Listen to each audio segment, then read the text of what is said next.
Hello friends, I hope তোমরা সবাই খুব ভালো আছো। তো চলে আসলাম খুব ইন্টারেস্টিং একটা কনসেপ্ট তোমাদের সামনে প্রেজেন্ট করার জন্য। এই বিষয়টার মাধ্যমে যদি ভালো করে এটাকে বুঝে নিতে পারো তাহলে দেখবে দৈনন্দিন জীবনে যখন তোমরা কিছু একটা লিখছো বা কথা বলছো, যাই হোক না কেন, ইংলিশে অনেক অনেক সেন্টেন্সেস, হাজার হাজার সেন্টেন্সেস খুব ইজিলি তোমরা বানাতে পারবে শুধুমাত্র এই বিষয়গুলোকে ভালোভাবে যদি মনে রাখো। আজকে আমি যে বিষয়টা নিয়ে ডিসকাস করতে চলেছি এর মাধ্যমে তোমাদের একটা বড় কনফিউশন সম্পূর্ণ রকমভাবে কেটে যাবে। সেটা হলো বি, বিং এবং বিন। এই বি, বিং আর বিন অনেক ক্ষেত্রেই কনফিউশন তৈরি করে। অনেক সময়ই তোমরা বুঝে উঠতে পারো না যে কোনটার কি বিশেষ ব্যবহার আছে, কী ধরনের সিচুয়েশানে আমি কোনটাকে ব্যবহার করতে পারি। দেখা যায় হয়তো একটা সেন্টেন্স তুমি পুরোপুরি ঠিক লিখে দিয়েছো কিন্তু কোথাও একটা বি যোগ করনি বা বিং যোগ করনি, এর জন্য হয়তো সেন্টেন্সটা পুরো ভুল হয়ে গেল। তখন মনে হয় যে ছোট্ট একটা বি এর কী এমন ভূমিকা রয়েছে। এই জন্য এই বিষয়টাকে বোঝা ভীষণভাবে দরকার। যদি এটাকে ভালোভাবে বুঝতে পারো তাহলে দেখবে অনেক সেন্টেন্স বানানো ভীষণ ইজি হয়ে গেছে এবং অনেক ক্ষেত্রে এরা এতটাই ইউজফুল হয় যে অনেক বড় বড় সব শব্দের সাবস্টিটিউট হিসাবে এরা কিন্তু ব্যবহার হতে পারে। তো এদের অনেক রকমের ভূমিকা আছে, সেগুলোই বোঝানোর জন্য আমি এখানে কিছু লাইনস লিখেছি। এবার এখানে যে লাইন্সগুলো লিখেছি তোমরা তো জানোই যে আমি এরকম বেঙ্গলিতে লাইন্স লিখে সেটাকে ট্রান্সলেট করি। তো এর মধ্যে দিয়ে যেটা বোঝার আমরা চেষ্টা করছি আর আমি যেটা বোঝাতে চাইছি সেটা যেমন বোঝানো হয়ে যায়, আবার তার মধ্যে দিয়ে ট্রান্সলেশনটাও পসিবল হয়। এখানেও সেটাই হবে, কিন্তু আজকে আমাদের শুধুমাত্র ট্রান্সলেশনটাই মূল লক্ষ্য নয়। ট্রান্সলেশনের বাইরেও ওই বিষয়গুলোকে খুব ভালোভাবে বুঝতে হবে। তাই জন্য একদম সিম্পল কিছু লাইন্স আমি এখানে লিখেছি, যে লাইন্সগুলো হয়তো ছোটোখাটো লাইন্স কিন্তু এর মধ্যে দিয়ে এই বি, বিং এবং বিনের যে ব্যবহারটা হচ্ছে সেটা সম্পূর্ণ ক্লিয়ার হয়ে যাবে। তো এখানে আমি যে লাইন্সগুলো লিখেছি আমরা এবার সেই ট্রান্সলেশনগুলো করব, কিন্তু সেই ট্রান্সলেশনে যাওয়ার আগে তোমাদেরকে একটা ছোট্ট বিষয় প্রথমে বুঝিয়ে দিই। যদি এটা বুঝে যাও তাহলে দেখবে বাকি বিষয়টা কিন্তু আরও ইজি হয়ে গেছে। বি, বিং আর বিন এইগুলো কিন্তু আলাদা কোনো খুব টাফ কোনো একটা বিষয় নয়, একদমই সাধারণ একটা ফ্যাক্ট। কিভাবে এটাকে বুঝতে পারি দেখো। প্রথমত আমি এই সেকশানে এখানটাতে লিখছি, এই জায়গাটার মধ্যে দেখো, আমরা যদি কোনো একটা ভার্বের আমরা ফর্ম অনুযায়ী যদি ভাবি, আমরা একটা ভার্বের কটা ফর্ম মোটামুটি ফাইন্ড আউট করতে পারি। একটা ভার্বকে যদি আমরা খুব মন দিয়ে ভাবি দেখা যায় যে খুব কমনলি ভার্বের 3টে ফর্ম হয়। এরপরে যে ফর্মটা কিছু চেঞ্জেস করার জন্য আসে V4 বলা হয়, আর একটা V5ও বলা হয় যদি ইনফিনিটিভ করে দিই। তো এরকমভাবে মোটামুটি ভার্বের ফর্মগুলো হয়। তো যদি আমরা ভার্বের ফর্মটাকে বোঝার চেষ্টা করি, first form, second form, third form, এই 3টে হচ্ছে বেসিক ফর্ম, তাই না? তো এবার যদি তোমরা এটা ভেবে নাও যে আমরা যখন সিম্পল প্রেজেন্ট টেন্স করছি বা হতে পারে, আচ্ছা সিম্পল প্রেজেন্ট টেন্স বাদ দাও, প্রেজেন্ট টেন্স ওভারঅল ভাবা যাক। প্রেজেন্ট টেন্স যখন করছি বিশেষত সিম্পল প্রেজেন্টে আর প্রেজেন্ট কন্টিনিউয়াসে এই ব্যবহারটা লক্ষ্য করা যায়। আর একটা হচ্ছে সিম্পল পাস্ট টেন্স বা বলতে পারো পাস্ট কন্টিনিউয়াস টেন্স। এই দুটো ক্ষেত্রে আমরা বিশেষভাবে একটা অক্সিলারির ব্যবহার দেখতে পাই, একটা নয় অনেকগুলো অ্যাকচুয়ালি। তো যে অক্সিলারির ব্যবহার দেখতে পাই সেগুলো কি, অ্যাম, ইজ আর প্রেজেন্টে বসে, পাস্টে হয় সেটা ওয়াজ আর ওয়্যার, তাই তো? তো যখন আমরা অ্যাম, ইজ এর ব্যবহার করি সেটা হয় ফার্স্ট ফর্ম, তাই তো? অ্যাম, ইজ হচ্ছে ভার্বের ফার্স্ট ফর্ম হিসেবে ধরা হয়, কারণ এরা প্রেজেন্টে কাজ করে, তো সেই জন্য এরা ফার্স্ট ফর্ম। এবার যখন এই অ্যাম, ইজ এর সেকেন্ড ফর্ম হয় সেটা কি হয়, ওয়াজ বা ওয়্যার, যেটা হলো বলতে পারো পাস্টে এই ব্যবহারটা হয়। এবার এই যে অ্যাম, ইজ আর সেকেন্ড ফর্ম হলো ওয়াজ ওয়্যার, এর মধ্যে এই যে অ্যাম, ইজ আর ফার্স্ট যে ফর্মটা আমরা এখানে দেখলাম, এই ফর্মটাকে আমরা আরেকটা নামেও চিনি, সেটা কি, সেটা হচ্ছে বি, তাই তো? বি ভার্ব বলা হয় এদেরকে। তো আমরা এখানটাতে কিন্তু লিখতে পারি বি, ওকে? অ্যামিজারকে বি ভার্ব বলা হয়। তাহলে বি হলো এখানে আজকে আমাদের আলোচনার মূল বিষয়। বি থেকেই তৈরি হয় বিভিন্ন রকমের ফর্ম। কিভাবে দেখো, বি যদি আমরা ফার্স্ট ফর্ম ধরি, সেকেন্ড ফর্ম যেটা সেটা ওয়াজ ওয়্যারই থাকলো, থার্ড ফর্ম কি হয়, বি ভার্বের থার্ড ফর্ম হয় been, okay? Been, be was were, third form হলো বিন, অর্থাৎ পাস্ট পার্টিসিপল ফর্ম যেটা, সেটা হচ্ছে বিন। দেখো শেষে ইএন যুক্ত আছে, বিন। ওকে, এবার এই যে বি ভার্ব, যদি বলা হয় বি হলো ভার্বের ফার্স্ট ফর্ম, তাহলে এই বি ভার্বের সাথে আমরা যদি আইএনজি যোগ করি তাহলে হয়ে যাবে V4 বা বলতে পারি প্রেজেন্ট পার্টিসিপল। ঠিক যেরকমভাবে অন্য যে কোনো একটা ভার্বকে যেগুলো আমরা মেইন ভার্ব হিসেবে ব্যবহার করি, যেমন ধরো লুক, প্লে, তারপরে ট্রাই, হেল্প, এই জাতীয় শব্দগুলো, এইগুলোর সঙ্গে যখন আমরা আইএনজি যোগ করতে পারি হয়ে যায় লুক, হয়ে যায় লুকিং, প্লে হয়ে যায় প্লেয়িং, তারপরে ধরো গিভ হয়ে গেল গিভিং, ট্রাই হয়ে গেল ট্রাইং, এরকম হতে পারে, যেগুলো হয় প্রেজেন্ট পার্টিসিপল বা বলতে পারি আমরা সেটা হয়ে যায় V4। সেই সেম কনসেপ্টটা যদি বি ভার্ব ও ভার্বের একটা, এটা যদি ফার্স্ট ফর্ম বোঝায় তাহলে বি ভার্বের সাথেও আইএনজি যোগ করা একেবারেই যুক্তিসম্মত ব্যাপার। তো সেই জন্য বি এর সাথে যখন আমরা আইএনজি যোগ করি তৈরি হয় বিং, যে বিংটা হচ্ছে হয় V4 বা বলতে পারি আমরা প্রেজেন্ট পার্টিসিপল। ওকে, তাহলে প্রেজেন্ট পার্টিসিপল আমরা এখান থেকে পেলাম, এই বিইং এর ফার্স্ট ফর্ম যেটা সেটা পেলাম, যেটা হলো প্রেজেন্ট ফর্ম বি, এবং পেলাম ভার্বের থার্ড ফর্ম যেটা হলো বিন। ওকে, তো এরকমভাবে তিনটে ফর্মের কিন্তু এক্সিস্টেন্সটা রয়েছে এখানে। ইংলিশ গ্রামারে আমরা যখন এদের ব্যবহারটা দেখি জানবে এগুলো কিন্তু সেই সেন্সটাকেই পয়েন্ট করায়। ওকে, একদিকে ফার্স্ট ফর্ম, একদিকে থার্ড ফর্ম, আর একটা দিকে হচ্ছে বিইং যেটা হলো V4। এরকমভাবে এরা অ্যাক্ট করতে পারে যখন আমরা ভার্বের পয়েন্ট অফ ভিউ থেকে এদেরকে দেখি। বেসিক্যালি এরা হলো এই ফর্ম। এবার বিভিন্ন সিচুয়েশনে এরা বিভিন্ন রকমভাবে ব্যবহার হয়। অ্যাকচুয়ালি মেন ভার্ব যেভাবে ব্যবহার হতে আমরা দেখি এক্স্যাক্টলি সেম প্রসেসে এরা সবসময় হয় না, কখনো কখনো হয়, কিন্তু অনেক এমন ক্ষেত্র আছে যেখানে এরা ভিন্ন রূপে, ভিন্ন ফর্মে ব্যবহার হয়। ফর্ম ইন দ্য সেন্স যেটা রয়েছে সেটার চেঞ্জ হয় না, সেরকমই ব্যবহার হয়। কিন্তু এই ধরো বিইং যদি হয় তো বিইংই বসবে, কিন্তু বিইং হয়তো অন্যরকম অর্থ দান করালো, এরকম হতে পারে। তো ভিন্ন ভিন্নভাবে এরা ব্যবহার হয়, কিন্তু আমি তোমাদেরকে আজকে এদের রুট যেটা, সেই রুটটাকে তোমাদের কাছে ক্লিয়ার করে দিলাম যে অ্যাকচুয়ালি শব্দগুলো কিভাবে আসছে। এই অ্যামিজারকে যেহেতু বি বলা হচ্ছে তাই জন্য বি হয়ে যাচ্ছে ফার্স্ট ফর্ম, তারপরে ওয়াজ ওয়্যার, এবং থার্ড ফর্ম হচ্ছে বিন। আর যখন ফোর্থ ফর্ম বার করতে যাচ্ছি তখন সেই বি এর সাথে আইএনজি যোগ করতে হচ্ছে, হয়ে যাচ্ছে V4 বা প্রেজেন্ট পার্টিসিপল হচ্ছে বিইং। এরকমভাবে আমরা এই ফর্মগুলো পাই। এবার যাই হোক, দেখে নেওয়া যাক যে এরা কিভাবে সেন্টেন্সের মধ্যে আর কি বিভিন্ন সিচুয়েশন অনুযায়ী অ্যাপ্লাই হতে পারে। সেটা ক্লিয়ার করার জন্য আমি প্রত্যেকটার উপযুক্ত এক্সাম্পল দিয়েছি, এবং এমনও সিচুয়েশন দেখব যেখানে এরা একসাথে সবাই একই সেন্টেন্সের মধ্যে ব্যবহার হবে। খুব ইন্টারেস্টিং কনসেপ্ট হতে চলেছে, তো মন দিয়ে দেখো এবং বিষয়টাকে পুরোপুরি ক্লিয়ার করে নাও। ওকে, তো যাই হোক, এবার ডিসকাশনে আসা যাক। এটা আমি মুছে দিচ্ছি, তোমাদের যদি এটা লিখে নেওয়ার দরকার হয় লিখে নাও, অথবা এই ভিডিওটাকে পজ করে একটা স্ক্রিনশট নিয়ে নাও। ওকে, তো এখানে ফার্স্ট যে লাইনটা আছে দেখো সেটা কি বলছে, খুব শীঘ্রই আমায় অবগত করা হবে। খুব শীঘ্রই আমায় অবগত করা হবে। আচ্ছা, এর মানেটা কি? মানেটা এটাই বলা হচ্ছে, একটা কোনো ঘটনা হয়তো ঘটেছে, সেটার সম্পর্কে আমাকে অবগত করা মানে আমাকে জানানো হবে, এরকমভাবে বলা হয়েছে।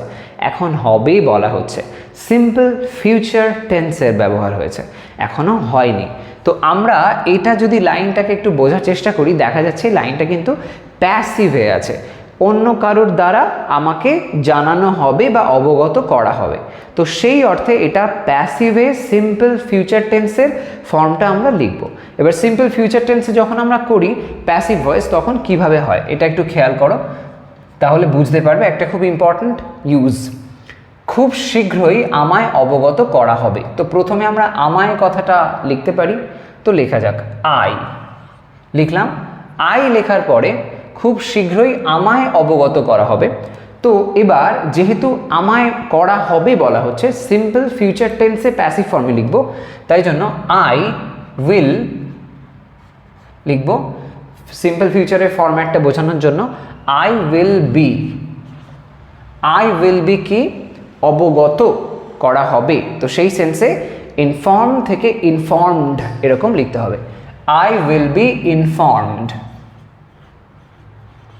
I will be informed. আমায় অবগত করা হবে বা আমায় জানানো হবে, এরকম সেন্সে এটা লিখলাম খুব শীঘ্রই। এই অংশটা বাকি আছে, I will be informed very শীঘ্রই সেন্সে ভেরি সুন, রাইট? হয়ে গেল একদম সিম্পল ট্রান্সলেশন। তো তাহলে এখান থেকে কি বিষয়টা বুঝতে পারলাম, যে যখন দেখবো এরকম উইল আছে বা উইলের যেটা পাস্ট উড, বা শ্যালের পাস্ট শুড, ক্যানের পাস্ট কুড, মের পাস্ট মাইট, তারপরে মাস্ট ইত্যাদি সব যে আর কি মডেলগুলো আছে সব কটার পরেই এরকম ধরনের সিচুয়েশন হলে আমরা বি ব্যবহার করে থাকি। তারপরে আসে ভি থার্ড, যখন আমরা প্যাসিভ ভয়েস করি। তো এরকমভাবে প্যাসিভ ভয়েসে আমরা বি এর ব্যবহার দেখতে পাই। এবার চলো নেক্সট লাইনটা, সেখানে দেখা যাক কোন বিষয়টা এখান থেকে বুঝতে পারছি। তারা ওখানে থাকবে, তারা ওখানে থাকবে, থাকবে বলা হয়েছে, মানে সেই সিম্পল ফিউচার টেন্স আরও একবার আসলো, ভবিষ্যতে থাকবে। এবার এখানে লক্ষ্য করো যে লাইনটা এখানে বলা হয়েছে এটা কিন্তু প্যাসিভে বলা হয়নি, আগের লাইনটা প্যাসিভে ছিল, মানে অন্যের দ্বারা হতে পারে। এখানে সেরকম ব্যাপার নয়, যারা সাবজেক্ট আছে তারাই অ্যাক্টিভিটিটা করবে, তারা থাকবে বলা হচ্ছে। তো যেহেতু এখানে সাবজেক্ট যেটা তারাই কাজটা করবে, তো এটা অ্যাক্টিভের সেন্সে লিখবো। চলো লেখা যাক, তারা ওখানে থাকবে। কি হবে? একদম সিম্পল ট্রান্সলেশন, দে তারপরে থাকবে, সিম্পল ফিউচার টেন্সে উইল লিখলাম, দে উইল থাকবে। এই সেন্সে জাস্ট একটা যদি বি জুড়ে দাও তাহলেই হয়ে যাবে ওখানে থাকবে। ওখানে সেন্সটা বোঝানোর জন্য দেয়ার জুড়তে হবে, দে উইল বি দেয়ার, তারা ওখানে থাকবে। এখানে আমরা বি যেটা ব্যবহার হলো সেটা কেমনভাবে ব্যবহার হচ্ছে দেখো, সেন্টেন্সের মধ্যে যদি বলা হয় অক্সিলারিটা ফাইন্ড আউট করো, তাহলে কোনটা? সেটা হচ্ছে উইল, এটা হলো অক্সিলারি ভার্ব। এবার যদি বলা হয় সেন্টেন্সের মধ্যে মেইন ভার্ব ফাইন্ড আউট করো, সেটা কোনটা? সেই মেইন ভার্ব হিসাবে এই যে বি শব্দটা এটা কাজ করছে, এই সেন্টেন্সের মধ্যে মেইন ভার্বের জায়গাটা নিচ্ছে। সিম্পল ফিউচার টেন্সে ভার্বের যে ফিউচার ফর্ম হয় সেটা তো আলাদা কোনো ভার্বের ফর্ম নেই যেটাকে আমরা ফিউচার হিসেবে জানবো। সিম্পল ফিউচার টেন্স বা ফিউচার কন্টিনিউয়াস, ফিউচার পারফেক্ট যাই বলো না কেন, আমরা জানি ফিউচার টেন্স মানেই শ্যাল বা উইলের ব্যবহার হবে। এবার যখন সিম্পল ফিউচার টেন্স হচ্ছে তখন সেক্ষেত্রে সেই শ্যাল বা উইলের ব্যবহার তো হচ্ছে, এবং সিম্পল ফিউচারে যখন ভার্বটা মেইন ভার্বটা থাকছে না তখন সেক্ষেত্রে আমরা যদি সিচুয়েশনের ডিম্যান্ড অনুযায়ী বি ব্যবহার করি তাহলে তাতে কোনো ভুল নেই। তাই জন্য এখানে থাকবে সেন্সটা বোঝাচ্ছে বি ভার্বটা। এই ধরনের কোনো একটা জায়গায় কোথাও হওয়া সেন্সে, কোথাও প্রেজেন্সটা তার বোঝানো সেন্সে আমরা বি এর ব্যবহার করতে পারি, সেই অর্থে মেইন ভার্ব হিসাবে বি ব্যবহার করা যায়। ওকে, তো এটা একটা আরেকটা বিশেষ ব্যবহার দেখতে পেলে। নেক্সট লাইনটা দেখো, সেখানে কি বলা হচ্ছে, আমরা সুখী হতে চাই, আমরা সুখী হতে চাই। আমরা চাই বলা হচ্ছে, তো করি করে, খাই খায়, যাই যায়, চাই চায়, এই জাতীয় সেন্স আসছে, তার মানে সিম্পল প্রেজেন্ট টেন্স, সব সময় চাই এরম একটা সেন্স যেটা খুব একটা পাল্টানোর নয়। এরম একটা অর্থে আমরা যদি এটা সিম্পল প্রেজেন্ট টেন্সের লাইনটাকে ট্রান্সলেট করি কেমন হবে, আমরা সুখী হতে চাই, আমরা তো উই, সুখী হতে চাই, যেই আমরা লিখলাম শেষে এসো, আমি তোমাদের যেটা বারবার বলি শেষে এসো, সেখান থেকে ভার্বটাকে খুঁজে নাও। ভার্ব কি আছে? চাই কথাটা শেষে রয়েছে, চাই, তো উই ওয়ান্ট সিম্পল প্রেজেন্ট টেন্সে আমরা ভার্ব সাবজেক্টের পরে যে ভার্বটা বসাচ্ছি সেই ভার্বটা ফার্স্ট ফর্ম বসে, তো উই ওয়ান্ট হলো। আমরা চাই কি? সুখী হতে, ব্যাকে এসো, লেখা আছে সুখী হতে, তো হতে সেন্সটা আমাদেরকে লিখতে হবে। হতে অর্থে আমরা টু ব্যবহার করব এবং এটাকে বলা হচ্ছে ইনফিনিটিভ, তারপরে লিখব বি, টু বি, হতে সেন্সটা এখানে বোঝাচ্ছে। বি মানে যদি হওয়া সেন্স ধরে নিই তাহলে টু যেই আমি ওটার সঙ্গে জুড়লাম তখনই চলে আসলো তে বিভক্তি। আমি তোমাদেরকে এর আগেও বহুবার বলেছি ইনফিনিটিভ প্রধানত তে বিভক্তি সেন্সটাকে নিয়ে আসে, করতে, খেতে, ঘুমাতে, এই ধরনের তে জাতীয় সাউন্ড আসে। এখানেও রয়েছে হতে, তো সেই তে জাতীয় সাউন্ড আসলো। সেরকম অর্থে আমরা এখানে টু এর পরে বি ব্যবহার হতে লক্ষ্য করছি। ওকে, তো এখানে টু বি এটা হয়ে গেছে ভার্বের ফিফথ ফর্ম বা বলতে পারি ইনফিনিটিভ। সেরকম অর্থে এখানে টু বি আমরা ব্যবহার করলাম। যদিও এই লাইনটা এখনো শেষ হয়নি, উই ওয়ান্ট টু বি সুখী, তার মানে happy, we want to be happy. তো এই যে টু বি ব্যবহারটা হলো, এখানে টু এর পরে যখন বি বসছে এই ভার্বের ফিফথ ফর্মের ব্যবহারটা দেখতে পাচ্ছি, সেখানেও আমরা ডেফিনেটলি একটা ইউজফুল পয়েন্ট হিসাবে বিকে দেখতে পেলাম। তাহলে এখানে যদি আরও ভেঙে বিষয়টা দেখা যায়, অ্যাকচুয়ালি এখানেও কিন্তু বি ভার্বের ফার্স্ট ফর্ম হিসাবে ব্যবহার হলো, যেটা আমি তোমাদের প্রথমেই বুঝিয়ে দিয়েছি যে বি একটা ভার্বের ফার্স্ট ফর্ম হিসাবে কাজ করে। তো সেটাই হচ্ছে, কারণ ইনফিনিটিভ হওয়ার রুলটাই হচ্ছে, যখন কোথাও ইনফিনিটিভ হতে হয় রুলটাই হচ্ছে একটা টু বসবে, তারপরে ভার্বের ফার্স্ট ফর্মটা বসবে, তবে গিয়ে তোমার ওই তে বিভক্তিটা আসবে, তাই তো? তো সেই সেন্সটা আমরা এখানে দেখতে পাচ্ছি, টু আসলো তারপরে বি বসলো, তার মানে সেই তে বিভক্তি হলো, হয়ে গেল হওয়া থেকে হয়ে গেল হতে, এরকম একটা সেন্স আসলো। তো সেই জন্য we want to be happy হলো, এরকমভাবে বি ব্যবহার হয়। নেক্সট লাইনটা দেখো, সেখানে কি বলা হচ্ছে, আমায় অনুসরণ করা হচ্ছে। আমায় অনুসরণ করা হচ্ছে মানে কারোর দ্বারা কাজটা করা হচ্ছে, এরকম একটা সেন্স আছে। এখানে কিন্তু আমরা বি ব্যবহার হতে দেখব না, এর পরিবর্তে এখানে আসবে বিং। কিভাবে আসবে? কারণ দেখো লাইনটা যেটা বলা হয়েছে, কাজটা চলছে বোঝানো হচ্ছে এবং বর্তমানকালে কাজটা চলছে এরকম একটা সেন্স বলা হচ্ছে, সেই অর্থে এটা প্রেজেন্ট কন্টিনিউয়াস টেন্স। এবং এখানে যে কথাটা বলা হয়েছে, অনুসরণ করা হচ্ছে মানে কারোর দ্বারা অনুসরণ করা হচ্ছে, তাহলে প্যাসিভ ভয়েস। তো প্যাসিভ ভয়েসের ফরম্যাটে প্রেজেন্ট কন্টিনিউয়াসের রুল অনুযায়ী আমরা এটা লিখব। তাহলে লাইনটা কেমন হবে? আমায় অনুসরণ করা হচ্ছে, আই, আমায় সেন্সে আই। এবার প্যাসিভ ভয়েসে প্রেজেন্ট কন্টিনিউয়াস টেন্সের ফরম্যাটটা কি হয়? আই যদি সাবজেক্ট লিখি তারপরে আমাকে অ্যাম লিখতে হবে, কারণ রুলটা হলো সাবজেক্টের পরে অ্যাম বা ইজ বা আর সাবজেক্ট অনুযায়ী ব্যবহার হয়, তারপরে আসে বিং, তারপরে আসে ভার্বের থার্ড ফর্ম বা পাস্ট পার্টিসিপল ফর্ম, তারপরে হয় ওই অবজেক্ট পার্টটা, যেটা যদিও সাবজেক্ট যেটা সেটা প্যাসিভ ভয়েসে অবজেক্ট হয়ে যায়, আর অবজেক্টটা সাবজেক্টের জায়গায় চলে যায়। যাই হোক, তো এখানে আমায় অর্থে আই লিখলাম, তারপরে আই এর পরে তো অ্যাম বসে, সেটা লিখব। লেখার পরে যেটা বললাম, বিং আসবে, আই অ্যাম বিং, হচ্ছে, করা হচ্ছে। এই যে বিং এর ব্যবহারটা এখানে আমরা দেখতে পেলাম, এটা কি সেন্সটা তাহলে আনছে? যখন দেখা যাবে এরকম কোনো কাজ হচ্ছে, যে কাজটা হচ্ছে সরাসরি সাবজেক্ট করছে না, যে সাবজেক্টের জায়গায় আছে সে করছে না, তাকে দিয়ে হয়তো করানো হচ্ছে, মানে তার উপরে এনফোর্স করছে, কারোর অন্য একটা কোনো কেউ আছে যে কাজটা কিন্তু মেইনলি কারোর উপরে করছে, এরকম একটা সেন্সে, এবং সেই কাজটা চলছে বোঝাচ্ছে। যখন এরকম চলছে বোঝাবে এবং অন্য কোনো ব্যক্তি বা অন্য কোনো কারোর একটা প্রভাব থাকবে, তার দ্বারা হবে কাজটা, সেই ক্ষেত্রে আমরা সেই ধরনের সেন্সগুলোতেই বিইং ব্যবহার করতে পারি। তো এখানে আই অ্যাম বিইং লেখার পরে অনুসরণ করা হচ্ছে, তো অনুসরণ মানে ফলো করা, তো ফলো থেকে ফলোর থার্ড ফর্ম লিখতে হবে followed. I am being followed, তার মানেটা হচ্ছে আমায় অনুসরণ করা হচ্ছে। এখানে তাহলে বিইংয়ের যে ব্যবহারটা হলো সেটা কি অর্থে?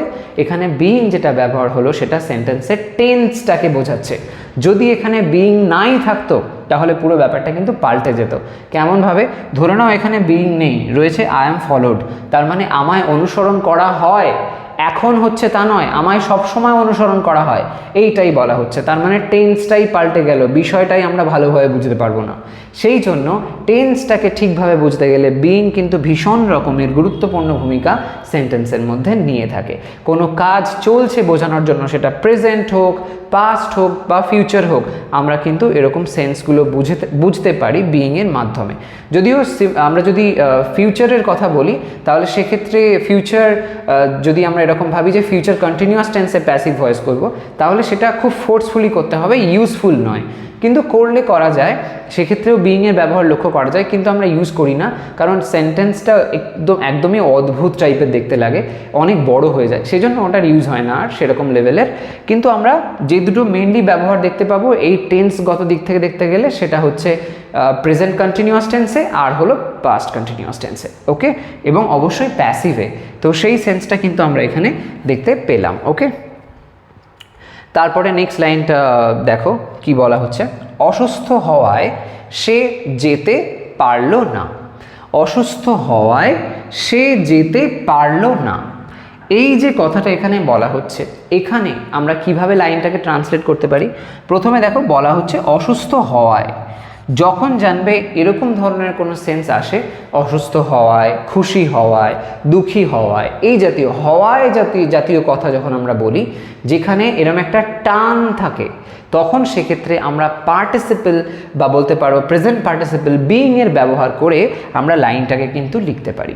তো এই অর্থে হওয়ায় অর্থে প্রথমে ব্যবহার করো বিইং, বিইং লেখার পরে কি হয় সেটা লিখতে হয়। বিইং অসুস্থ মানে ইল, বিইং ইল। তোমরা দেখে থাকবে গ্রামারে এরকম ধরনের, গ্রামার বুকে এরকম ধরনের এক্সাম্পল অনেক থাকে যেখানে বিইং ইল বা বিইং সিক এরকমভাবে অনেক কিছু বলা হয়। সেই কনসেপ্টটা কিন্তু একদমই সিম্পল একটা ম্যাটার, কিন্তু যখন এটা তুমি বুঝে নেবে তখন সেটা কিন্তু বুঝতে পারবে সিম্পল হলেও এটা কতটা ইউজফুল হতে পারে। ওকে, তো এখানে বিইং ইল অসুস্থ হওয়ায় এটা বলা হলো। এবার তারপরে কি, সে যেতে পারলো না, এটা লিখে দিতে হবে। তো সে সেন্সে হি যদি লিখি, সে যেতে পারলো না, তো এখানে এই যে পারলো না, যখন কোনো কাজ পারা না পারা এই জাতীয় ব্যাপারগুলো আসে সেক্ষেত্রে আমরা ক্যান কুডের ব্যবহার করি। পাস্ট টেন্স বোঝালে কুড ব্যবহার করি, প্রেজেন্ট টেন্সে ক্যান ব্যবহার হয়। যদিও প্রেজেন্ট টেন্সেও কুড ব্যবহার হয়, সেটা অন্য অনেক রকমভাবে হতে পারে। যখন অনেক সময় রিকোয়েস্টের ব্যাপার স্যাপার আসে সেক্ষেত্রে হয় মোডাল অক্সিলারি হিসাবে। সে যাই হোক, তাই এখানে পারলো না এটা অতীতকালকে বোঝাচ্ছে এবং সেই সেন্সে আমরা কুডের ব্যবহার করব। হি কুড লিখলাম, কুড লেখার পরে না সেন্সটা আছে তার জন্য কি দেব, নট। হি কুড নট বা কুডন্ট এরমভাবেও লিখতে পারো, অসুবিধা নেই। Being ill he could not, সে যেতে পারলো না, could not go, just go শব্দটা জুড়ে দাও তাহলেই হয়ে যাবে। Being ill he could not go, সে যেতে পারলো না, হয়ে গেল। এখানে বিইং এর যে ব্যবহারটা দেখলাম এই সেন্সে হওয়ায়, এমনটা হওয়ায় এটা হলো, এরকম একটা অর্থে আমরা বিইং এর ব্যবহার করে থাকি। তোমরা যারা সেন্টেন্স ট্রান্সফরমেশন নিয়ে একটু ডাউটফুল হয়ে যাও তাদের জন্য এটা কিন্তু একটা খুব ইম্পর্ট্যান্ট প্রসেস। অনেক সময়ই আমরা এমন অনেক লাইন দেখি যেখানে হয়তো কমপ্লেক্সে আছে বা কম্পাউন্ড সেন্টেন্স আছে বা হতে পারে স্প্লিট করা লাইন আছে। সেক্ষেত্রে যখন তোমরা ট্রান্সফরমেশন করবে, সিম্পল সেন্টেন্সে সেন্টেন্সটাকে যখন চেঞ্জ করতে যাবে তখন সেক্ষেত্রে এই বিইং এর মাধ্যমে কিন্তু এরকমভাবে সেন্টেন্স করতে পারো। হয়তো দেয়া রয়েছে যে as he was ill he could not go, যেহেতু সে অসুস্থ ছিল সে যেতে পারলো না, এই কথাটা লেখা আছে। তো যখন তুমি এটাকে সিম্পল সেন্টেন্স করবে, ওই অ্যাজটাকে তো তুলতে হবে কারণ ওটা হচ্ছে লিঙ্কার বা জয়নার, সেটা তুমি রাখতে পারবে না। এবং ক্লজও একটা হতে হবে, অর্থাৎ সেন্টেন্সের মধ্যে মূল ভার্বের জায়গাটা একটাই হতে হবে। তো সেই সেন্সে আমরা ওই যেটা অ্যাজ দিয়ে রয়েছে, যেটা কিনা অ্যাকচুয়ালি হয়ে যাচ্ছে যেটা কমপ্লেক্স সেন্টেন্সের ফরম্যাটে লেখা এবং যেটা হয়ে যাচ্ছে ওখানে সাবঅর্ডিনেট ক্লজ, সেই অ্যাজ পার্টটাকে তুলে দিতে হবে। তো সেই সেন্সে তখন সেখানে বিইং ইল করে বাকি পার্টটা তুমি এরমভাবে বলতে পারো, তাতে কোনো অসুবিধা নেই এবং সেটাই কারেক্ট হবে যখন তোমরা সিম্পল সেন্টেন্স করবে। এরকম অনেক সিচুয়েশন আসে, সেখানে অনেক হেল্পফুল হয় এটা। যাই হোক, পরের লাইনটা দেখো কি বলা হচ্ছে, প্রত্যেকটি সত্তা গুরুত্বপূর্ণ। প্রত্যেকটি সত্তা গুরুত্বপূর্ণ, তার মানে প্রত্যেকটা সত্তা মানে কি বলা হচ্ছে, সত্তা সেন্স অর্থাৎ প্রত্যেকটা যা যা অস্তিত্ব আছে এরকম একটা সেন্সে বলা হচ্ছে। তো ধরে নাও আমরা মানুষরা, সেইটা হতে পারি, পশু পাখি সব আছে বিভিন্ন রকমের হতে পারে, এরকম সেন্সে বলা হচ্ছে প্রত্যেকটাই কিন্তু গুরুত্বপূর্ণ। এবার যদি আমরা সেই সেন্সটাকে ধরে এটাকে ট্রান্সলেট করি কেমন হবে, প্রত্যেকটি অর্থে আমরা এভরি লিখতে পারি। এখানে এভরি সত্তা সেন্সে এখানে হবে বিইং এর ব্যবহার, every being. Okay, every being, every being is গুরুত্বপূর্ণ, important. Every being is important, এখানে বিইংটা যেভাবে ব্যবহার হলো সেন্টেন্সের মধ্যে, এটা একটা নাউনের কাজ করছে। অদ্ভুত না? বিইং শব্দটা আমরা এখানে এতক্ষণ পর্যন্ত দেখলাম যে ভার্বের একটা রূপ, বিভিন্ন রকম সিচুয়েশনে ব্যবহার হচ্ছে, কখনো পার্টিসিপেল হিসেবে কাজ করছে মানে অ্যাডজেক্টিভের মতন হয়ে যাচ্ছে, কখনো দেখলাম আমরা যেখানে ও আর কি ভার্বের সেই একটা বড় দায়িত্ব নিচ্ছে এখানে, যেখানে V4 হিসাবে কাজ করছে ও, ম্যাক্সিমাম জায়গাতেই সেটাই হয়েছে। কিন্তু এখানে দেখা যাচ্ছে যে বিইংয়ের যে ব্যবহারটা সেটা কিন্তু সেরকম নয়, অ্যাডজেক্টিভের মতনও কাজটা করেনি। এখানে আমরা দেখতে পেলাম বিইং একটা নাউনের মতন কাজ করলো, এরকমও হয়। এটা রেয়ার কেস, সব জায়গাতে হয় না, কিন্তু এই টাইপের কথা যখন কারোর কোনো অস্তিত্বকে বোঝানোর জন্য কোনো একটা সেন্স এরকম বলবে সেক্ষেত্রে বিইং বলতে পারো। যেমন তোমরা শুনে থাকবে যে বলা হয় যে সমস্ত মানুষের ক্ষেত্রে হয়তো বিইং বলা হচ্ছে, অনেক ক্ষেত্রেই অল দ্য বিইংস এরমভাবে কিছু বলা হলো, তার মানে কিন্তু সব ওই বিইং শব্দটাই ব্যবহার হচ্ছে, সব মানুষের অস্তিত্ব বা প্রাণীদের অস্তিত্বটাকে কিন্তু বোঝাচ্ছে বা এরকম ধরনের জিনিসগুলোকে বোঝানো হচ্ছে। তো এরকম সেন্সে কোনো কিছুর অস্তিত্বটা বোঝানোর জন্য নাউন অর্থটা ধরে নিয়ে বিইং ব্যবহার হয়ে থাকে। তো সেটাও একটা অন্য রকমের ব্যবহার তোমরা এই লাইনের মধ্যে দেখতে পেলে। আচ্ছা, এখানে আমরা ইজ ব্যবহার করলাম, এভরি যেহেতু আছে সেই জন্য। প্রত্যেকটা বলা হয়েছে, সেই সেন্সে এভরি, তো এভরি, ইচ এগুলো যখন ব্যবহার হয় মনে রাখবে সেখানে আমরা কিন্তু সিঙ্গুলার সেন্সটা ধরি। ওকে, নেক্সট লাইনটা এসো, সেখানে দেখো কি বলা হচ্ছে, আমাদের বোকা বানানো হয়েছিল। আমাদের বোকা বানানো হয়েছিল, এখানেও দেখো একটা প্যাসিভ ভয়েসের সেন্স আছে, অন্য কারোর দ্বারা বোকা বানানো হয়েছিল এরমভাবে বলা হয়েছে। তো এখানে আমরা যদি লাইনটাকে ট্রান্সলেট করি কিভাবে করা যেতে পারে, অ্যাকচুয়ালি এটা না, যদি আমরা বোঝার চেষ্টা করি এখানে যেহেতু শেষে হয়েছিল রয়েছে, তো আমরা এটা সিম্পল পাস্ট টেন্সে করতে পারি, কিন্তু তাহলে অ্যাকচুয়ালি যেটা আমি বোঝাতে চাইছি সেটা পসিবল হবে না। এবার বাংলা সেন্স অনুযায়ী সবসময় ওরমভাবে হয় না, তো সেই অর্থে আমরা এটাকে যদি পাস্ট পারফেক্টে লিখি তাহলে মূল বিষয়টা আমি বোঝাতে পারবো। এবং পাস্ট পারফেক্টের ওইভাবে বেঙ্গলি মিনিং সিম্পল পাস্টের তুলনায় সবসময় আলাদা হয় না, একই রকম সাউন্ড করে। পাস্ট পারফেক্ট যখন হয় তখন তার পাশে অন্য আরেকটা টেন্স থাকে যেটা সিম্পল পাস্ট টেন্স হলো, এবং সেটার পয়েন্টে আমরা পাস্ট পারফেক্টটাকে জাজ করতে পারি, মানে সময়কালটা ওই সিম্পল পাস্টেরও অতীত এরকম অর্থে ব্যবহার হয়। তো সেক্ষেত্রেও বাংলাতে আমরা ওই হয়েছিল, হলো এরম টাইপের কথা বলে থাকি অনেক ক্ষেত্রে, তো সেই সেন্সে এটা আমরা যদি লিখি এখন তাহলে সুবিধা হবে। তাই জন্য এই লাইনটাকে আমরা পাস্ট পারফেক্টের ফরম্যাটে লিখবো। ওকে, পাস্ট পারফেক্ট কেন করছি এটা, কারণ বিন এর ব্যবহারটা যাতে বুঝতে পারি সেই জন্য। বিন, বি এর ব্যবহার হয়েছে, এবার বিইং হয়েছে, এবার আসছি বিন এ। তো আমাদের বোকা বানানো হয়েছিল, অন্য কারোর দ্বারা বোকা বানানো হয়েছিল, তো সেই সেন্সে পাস্ট পারফেক্ট টেন্সে আমরা ওই প্যাসিভ ভয়েসের ফরম্যাটে লিখবো। তো লেখা যাক আমাদের, তো আমাদের মানে উই, আমাদের বোকা বানানো হয়েছিল, তো এখানে বানানো হয়েছিল সেন্সটা বেসিক্যালি লিখতে হবে। তো সেই সেন্সে we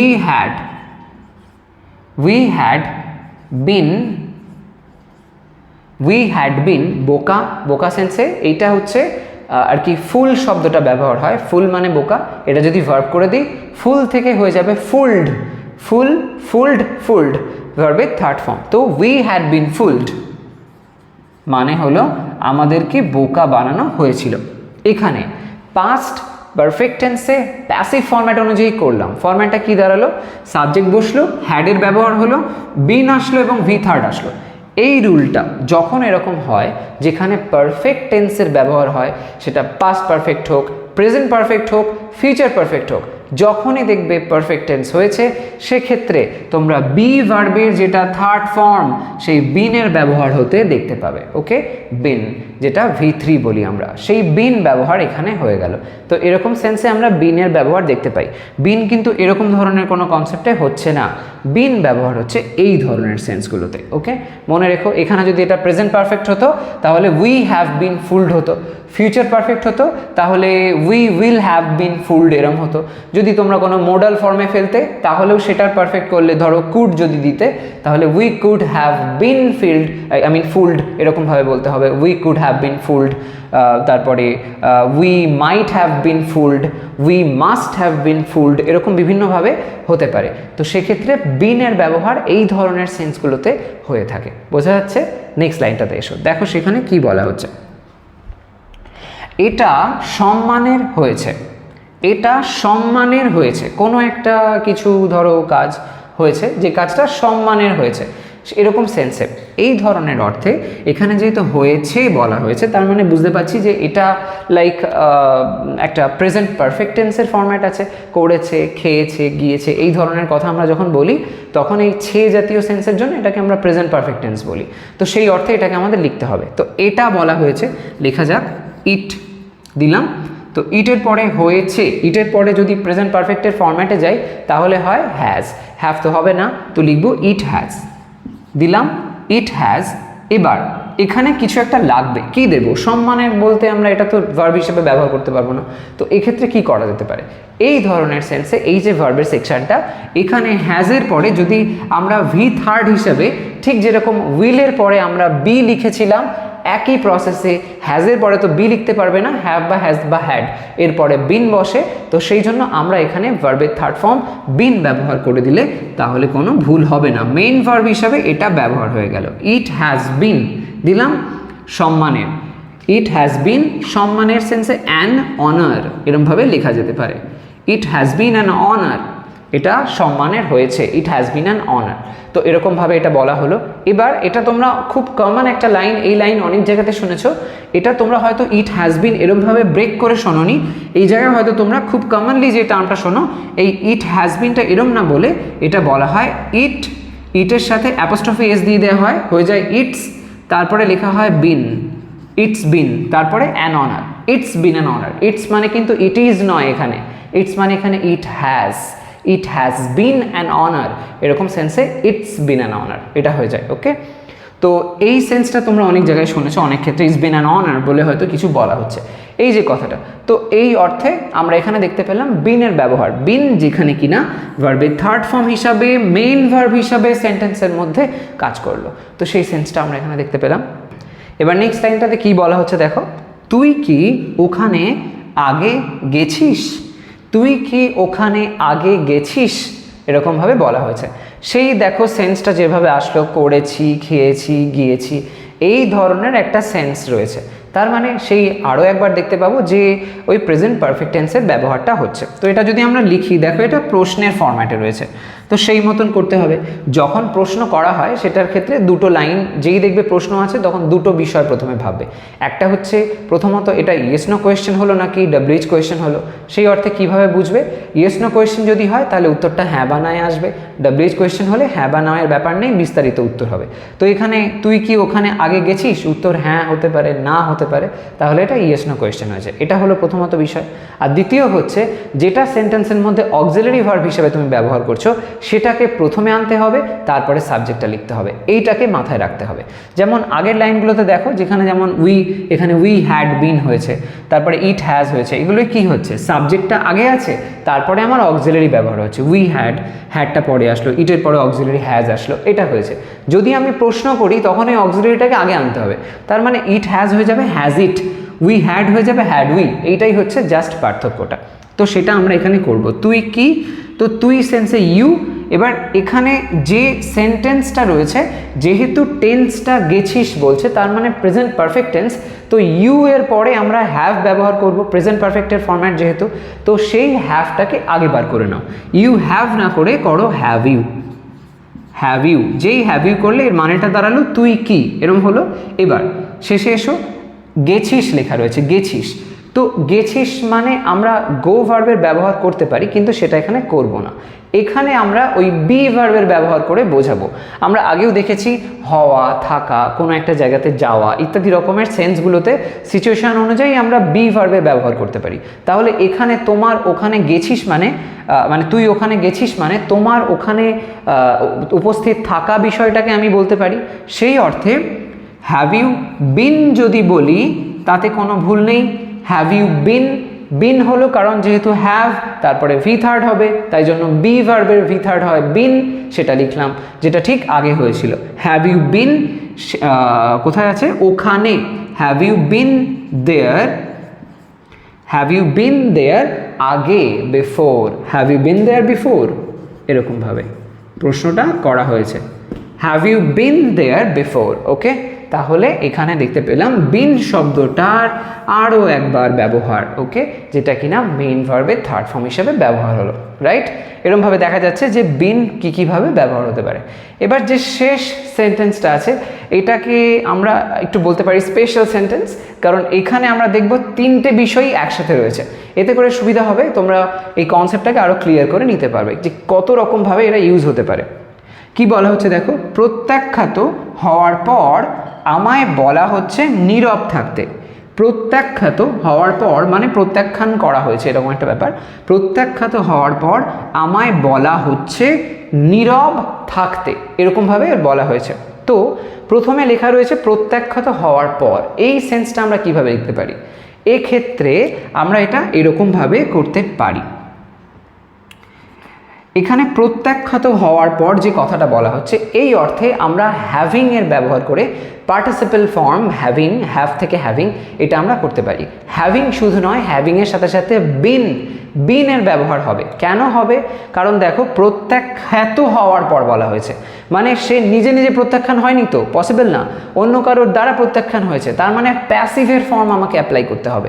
তো সেই জন্য আমরা যদি এখানে প্যাসিভের ফর্ম ব্যবহার করতে চাই, তাহলে হ্যাভিংয়ের সাথে সাথে বিনটাকেও জুড়তে হবে, লিখতে হবে প্রত্যাখ্যাত হওয়া মানে আর কি রিজেক্ট হওয়া। তো হ্যাভিং বিন রিজেক্টেড এরকমভাবে লিখতে হবে, having been rejected, having been rejected, প্রত্যাখ্যাত হওয়ার পর এই কথাটা গেল। এবার পরের অংশটা, আমায় বলা হচ্ছে নীরব থাকতে। নীরব থাকতে ব্যাপারটা বাদ দাও, প্রথমে দেখো খেয়াল করো এই তিনটে শব্দ, আমায় বলা হচ্ছে, হচ্ছে কাজটা চলছে, সো প্রেজেন্ট কন্টিনিউয়াস টেন্স। কিন্তু আমি বলছি না, আমায় বলা হচ্ছে, তার মানে এটা অন্যের দ্বারা হচ্ছে, তো সেই অর্থে প্রেজেন্ট কন্টিনিউয়াস টেন্সের প্যাসিভ ফর্ম, ঠিক যেটা আমরা একটু আগে করলাম, কোথায় জানো, এই যে সেন্সটা, আই এম বিং ফলোড, এরমভাবেই আমরা এটা করব।